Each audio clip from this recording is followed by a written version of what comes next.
ఇదే నా పల్లెటూరు, ఇదే నా తల్లిగారు, మా ఊరి పాడి పంట రాములోరి దీవెనంట.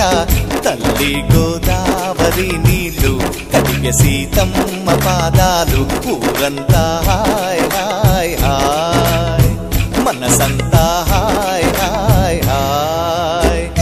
ఇదే నా పల్లెటూరు, ఇదే నా తల్లిగారు, మా ఊరి పాడి పంట రాములోరి దీవెనంట.